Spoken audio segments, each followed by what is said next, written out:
Bagman, an ode to a once and future catheter. Shuffling so very slowly down the street, with your head cast sadly down, carefully, so very carefully, one foot painfully and barely after another, each step awaiting agony, with every tiny bump a shooting pain. Yet that last one was not that bad. Maybe just one more might be all right. How can you really help yourself when you walk so stiffly and so slowly? Perhaps you should just have remained drugged and on your back in bed. So tired now after a tortured quarter mile covered in just under 20 minutes. Young children sense fearfully the malignancy that controls your painful gait. Even small dogs, emboldened by your weakness, approach to run you off. There is no point in even looking at the young men passing by, and the women really do not see your faint shadow from their shiny cars. But the old people nod in recognition, remembering well, just seeing you. Creeping along, not lifting your feet or even bending your knees.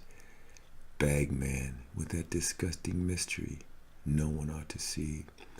Practicing the humility with which debasement has replaced your dignity. When they say that things could be worse, they often point at you. Bagman, gray face sculpted by chronic pain into a wickedly grinning skull, trying very desperately to walk so smoothly that he won't feel a thing. Toenails grown long and yellow, white stubble, and hairy earlobes.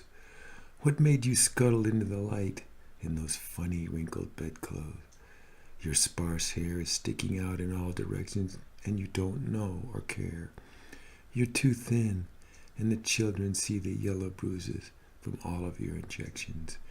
The muscles in your long, thick, thin neck distend as you grit your teeth with every step. Onlookers long to scream, just straighten up your back and walk upright like a man. The shabby slippers that you are wearing look so very wrong out on the street. Your weak presence, both a lesson and an affront to the busy lives of others.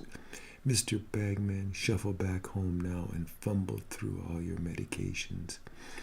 You've become all those things you never thought you could possibly grow up to be.